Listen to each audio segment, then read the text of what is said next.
Hi, I'm Stephanie and I created a movement called Altogether Beautiful. I created Altogether Beautiful to help women be their authentic self. And when they do, they become bold, confident, and courageous.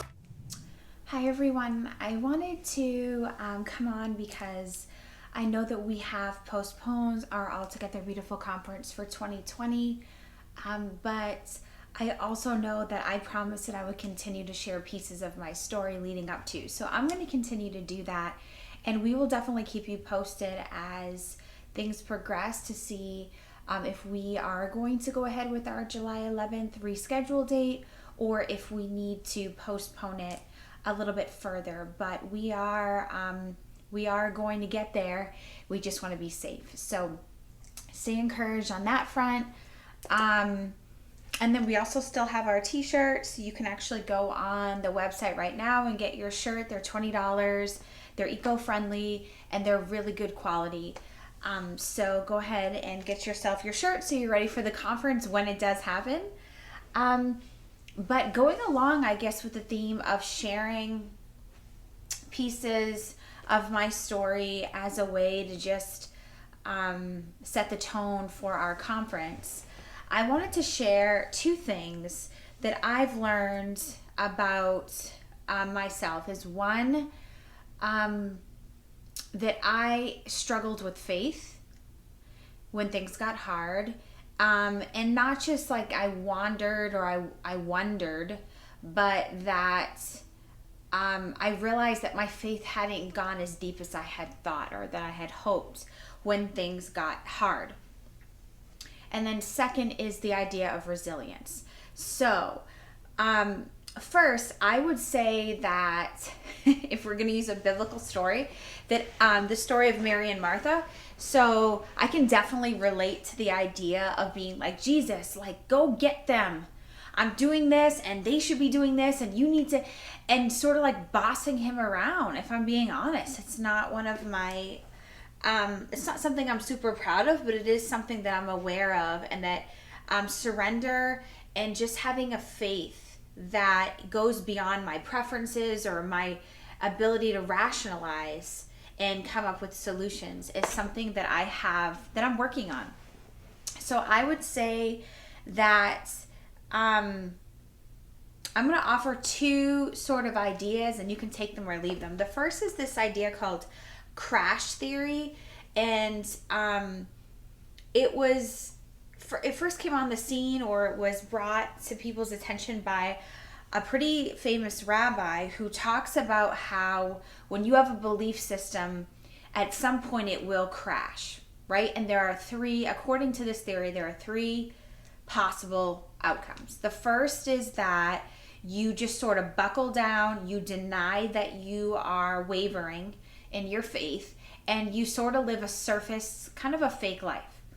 The second is that you jump ship. You either stop believing or you start believing in a different set of belief systems foundationally.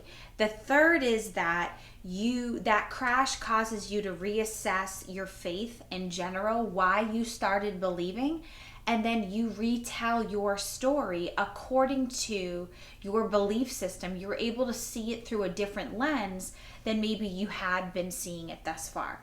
And I'm going to dive into that a lot more at the conference, but I just wanted to throw that out there. This idea of crash, like my faith has crashed, and I have sort of gone through each one of those possible outcomes.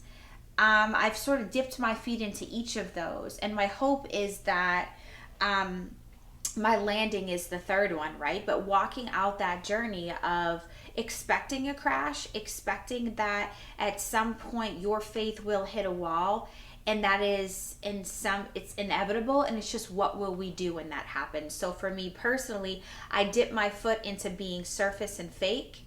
I dip my foot into, I don't even know if I believe in this anymore.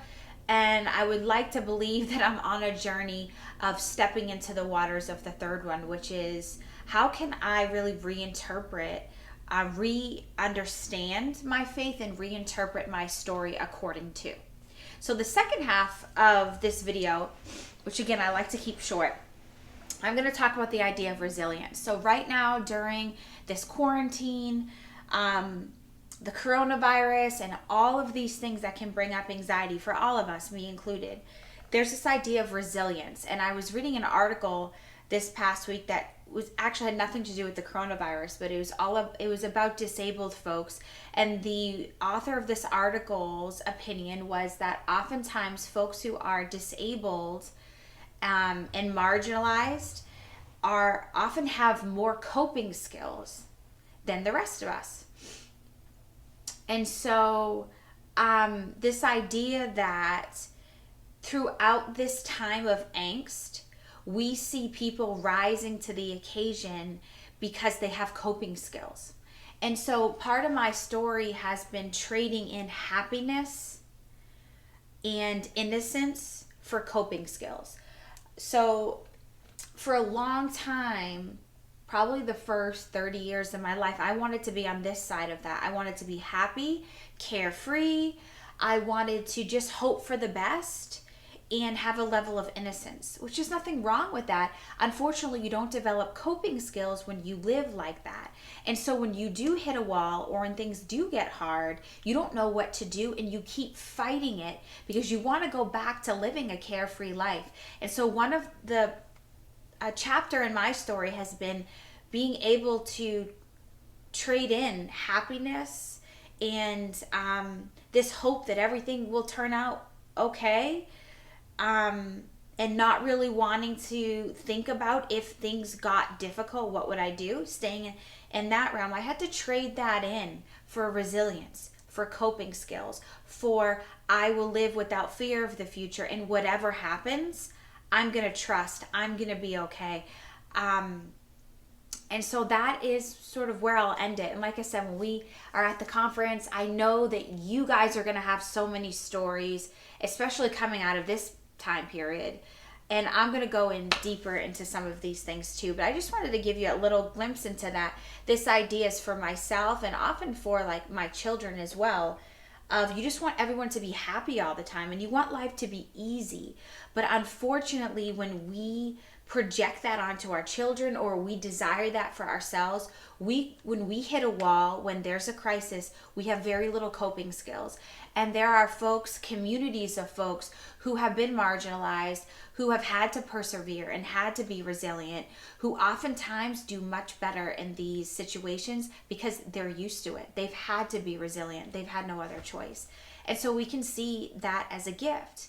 And we can see that when we see the people we love hurting, that there is a resilience and a refining going on, that you come out of it with the ability to persevere and the ability to not be afraid of the future. And so, yeah, I'll end it there. I really want you guys to keep reaching out with prayer. I have really appreciated it. I'm going to people for help right now, and I also want to be a helper to others. So continue to reach out with your prayer requests. I am happy to pray for you, and I can't wait to see you at our conference. So stay strong, reach out for help, because that is part of being strong.